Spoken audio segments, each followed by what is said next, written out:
Did you know that there was a half dozen space stations before the International Space Station? The Salyut 1 was the very first space station to be put up, and there were several prototypes before it was finally perfected. While you might think that the Apollo program was designed to put men on the moon, it was actually secretly designed to put a space station in low Earth orbit. See, America knew that Russia had been perfecting the space station, and inhabiting space, inhabiting the high ground, would be the ultimate in military dominance. So while they said they were on the moon, they were actually in low Earth orbit, perfecting Skylab using the Apollo crafts and the Saturn rockets. So all those hundreds of thousands of people weren't working on sending people to the moon, they were working on sending Skylab up. Now, Skylab was supposed to be up there for over 10 years. However, after 24 weeks of inhabiting it, Skylab had to be decommissioned because they didn't have the ability to keep it in orbit. During that time, though, Russia had perfected the Salyut and they were able to inhabit space successfully. It's at that point when America reached out to Russia asking if they could be a part of the next project. This American and Russian collaboration created the very first International Space Station. Once again, another Apollo craft in low Earth orbit. After they had decommissioned the Apollo moon landing,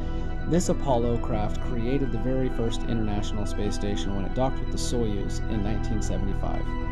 With the Apollo program grounded, the Salyut program went into full swing. They ended up perfecting the Salyut and inhabiting space. By the Salyut 7, it was a fully functional 10-year-long inhabited space station. They even made a movie about it. Now, I know what you're all thinking. You're thinking, why wouldn't Russia call out America if we faked going to the moon? Well, that's pretty simple. Russia said they were going, so we would tell our people we're going, when in fact Russia was just trying to inhabit space. America knew this, and they were also secretly just trying to inhabit space. It's a Nixon conspiracy.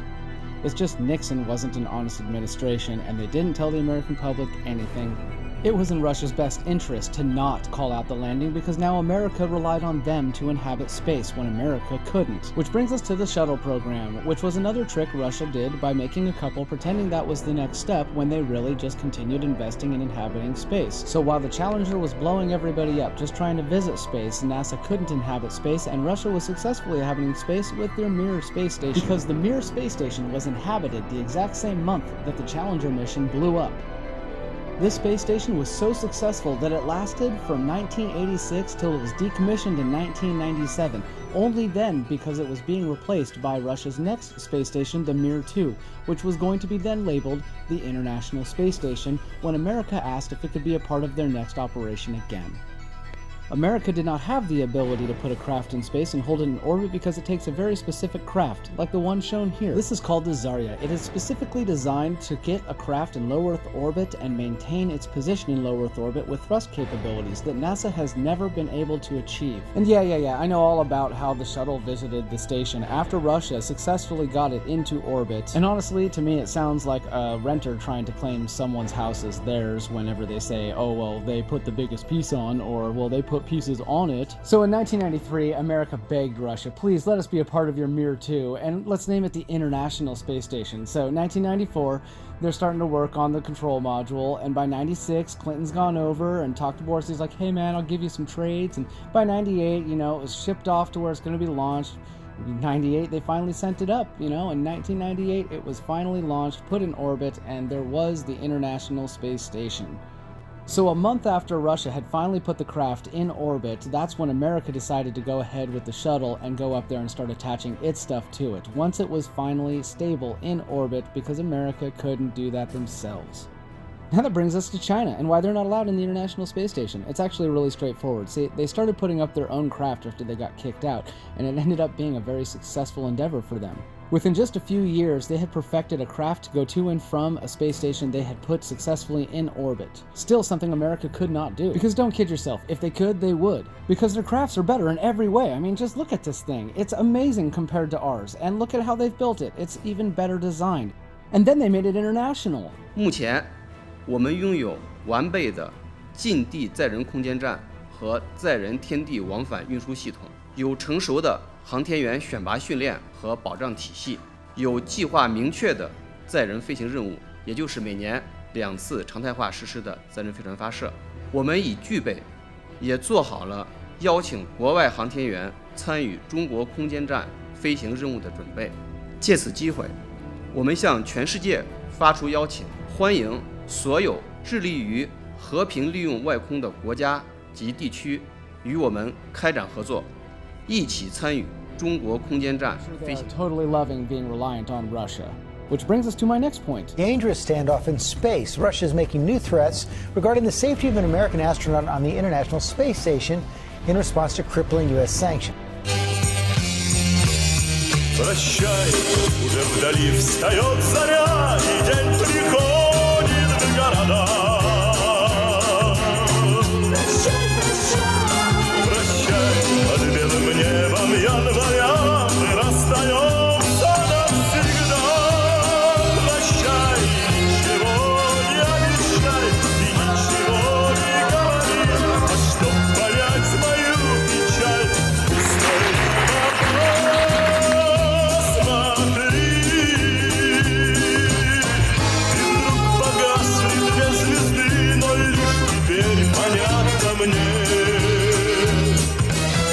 что это были я и ты.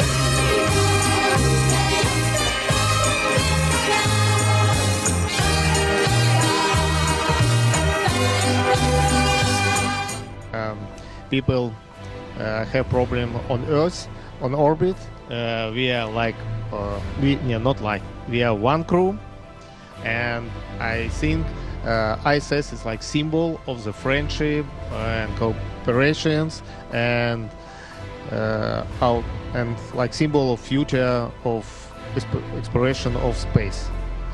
It's like key from Soyuz or another Russian hatches, but it's like official key of ISS.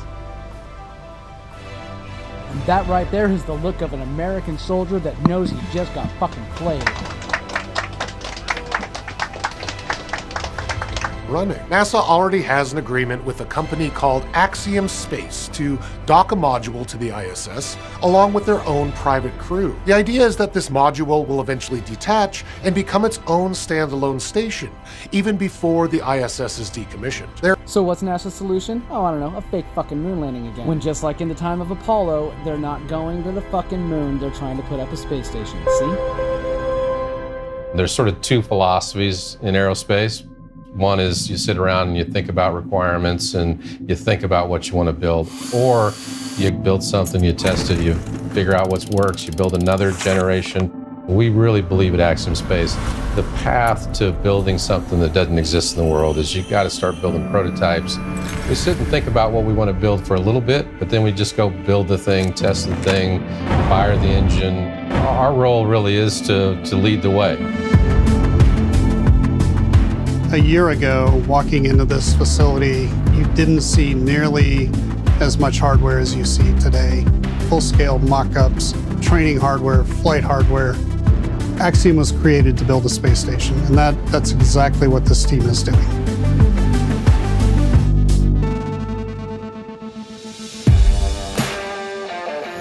We're still on target to launch our first module the end of 26. The pressure vessel is undergoing welding at Thales Alenia, our partner in Italy. There's some of the largest forgings in the world. There's only a couple places in Europe that could even forge some of the pieces. The pressure vessel will arrive in Houston next year, and then we'll do all the final outfitting at our spaceport facility. And in the 50-year history of human spaceflight in Houston, it will be the first human-rated spacecraft ever built in Houston.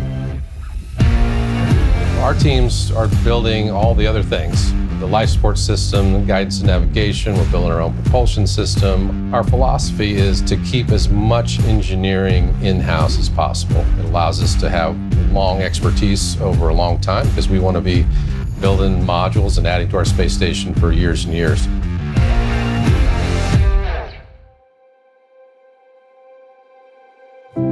Through our station, we will open up low Earth orbit to the world to explore, to travel, to complete science in space and beyond. Microgravity represents this enormous natural resource, and we think there are things that we can do there that lead to medical breakthroughs, material breakthroughs, and leads to a better world for everyone. It's the ability to produce the highest quality of parts, materials, biological media, in an environment that is nearly pristine. Behind this is the Earth Observatory. We will fly it as part of the third module that goes to the International Space Station. And then the International Space Station robot arm will actually move it and position it underneath HAB-1. So it will have this fantastic view of the Earth through the largest space windows ever attempted. This is as close as you can get to actually doing an EVA in space. We talk about the overview effect, where crews come back and see the world in a different sense than they did before. And I think this is where you can really contemplate that whole experience. AX-3 is one of those learning opportunities for a multinational crew to work together in space. This is exactly how we envision Axiom Station to operate, where you have people from all over the world experiencing life as a community in space. Every morning when I walk into this building, I'm inspired by the work this team is completing. It's just a wonderful feeling seeing so many people excited about the prospect of launching the first commercial space station. If we're going to make a sustainable presence outside of the Earth biome, this is how we have to do it. Axiom Space is a continuation of a human need to explore and to move humans into the cosmos. Today, which unfortunately NASA still cannot without Russia or China, and so they're desperate to put up their own space station.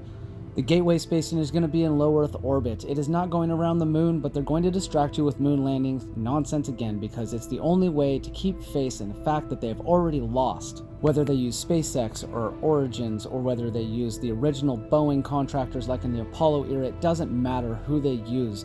They still can't, and they're desperately trying to figure out how without Russia or China, because Artemis is nothing more than a low Earth orbit space station. Oh yeah, one more fucking thing. The Earth is round. I don't want to hear any of that shit either. Now go fucking learn what this thing is and stop bugging me about your conspiracy theories. Scientists have been trying to learn why this crisscrossing of magnetic field lines, called magnetic reconnection, triggers such a violent explosion, opening the rifts into the magnetosphere. NASA's magnetospheric multiscale mission